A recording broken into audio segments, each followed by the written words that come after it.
नमस्कार श्रोते हो, रेडिओ जयंतच्या आनंदी कट्ट्यावर मी अनुराधा आपणा सर्वांचं मनपूर्वक स्वागत करते. श्रोते हो, आजच्या आनंदी कट्ट्यावरून राजेश्वर शशिकला पांडुरंग शेळके यांनी एका छोट्याशा इंटरेस्टिंग गोष्टीतून मांडलेला एक मोठा विचार तुमच्यापर्यंत पोचवते. त्यांच्या गोष्टीचं नाव आहे 3 सोनेरी शब्द. एका शाळेत एक खेळ करून दाखवणारा आला. मुलं उत्सुकतेनं त्याच्या भोवती जमली. त्यानं पिशवीतनं 3 चेंडू काढले. प्रत्येक चेंडूवर काहीतरी लिहिलेलं होतं.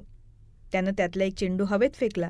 तो खाली यायच्या आत अलगद दुसरा आणि तिसराही उचलला. आता एक चेंडू हवेत, 2 चेंडू हातात, आणि मग तो इतक्या सफाईदारपणे ते 3ही चेंडू हवेत गोलगोल फिरवू लागला. ते बघून मुलांच्या आनंदाला सीमा राहिली नाही. मुलांनी जोरदार टाळ्या वाजवल्या. पण एका चाणाक्ष मुलानं एक प्रश्न विचारला, तुम्हाला कसे काय होय चेंडू फिरवता येतात? खेळवाला म्हणाला, सोपं आहे. कोणतेही 2 चेंडू आपल्या दोन्ही हातांना गुंतवून ठेवतात. मात्र त्या 2 चेंडूंच्या बदल्यात हवेत उंचावलेल्या 3ऱ्या चेंडूचा आपल्याला आनंद घेता येतो.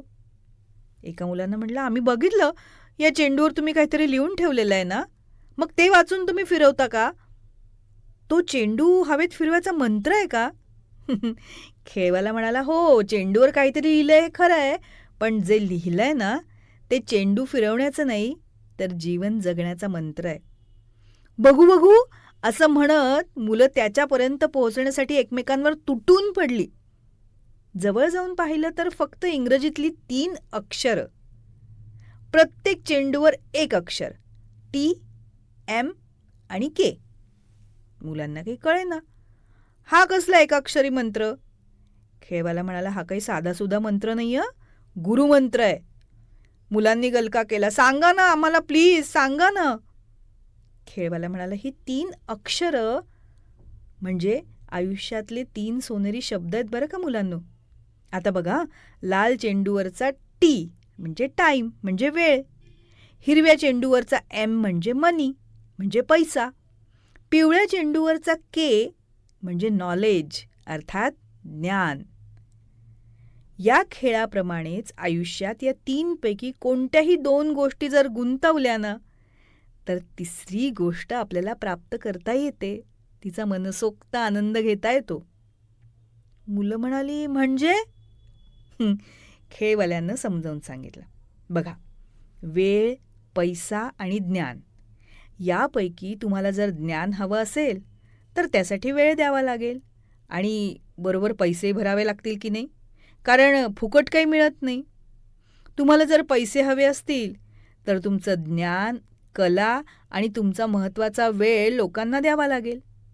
तेव्हा लोक तुम्हाला पैसे देतील ना.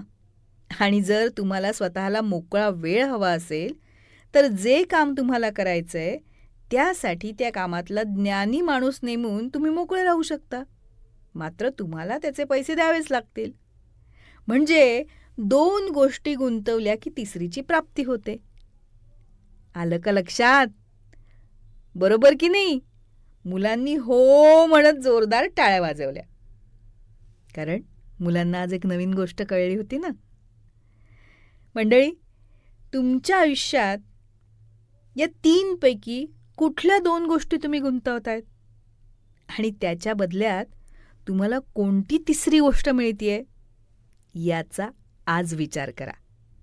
किंवा आपल्या आयुष्यामध्ये या 3 पैकी कुठल्या 2 गोष्टी गुंतवणं गरजेचं आहे म्हणजे आपल्याला हवी असलेली 3री गोष्ट मिळेल याचाही विचार करा.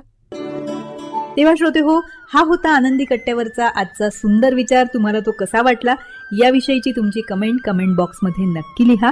आणि त्याचबरोबर रेडिओ जयंतचे दर्जेदार कार्यक्रम ऐकण्यासाठी रेडिओ जयंत लाईक करा, शेअर करा आणि सबस्क्राईब करा. रेडिओ जयंतचं सबस्क्रिप्शन फ्री आहे. आणि त्याचबरोबर नोटिफिकेशनसाठी बेल आयकॉनवर क्लिक करायला सुद्धा विसरू नका.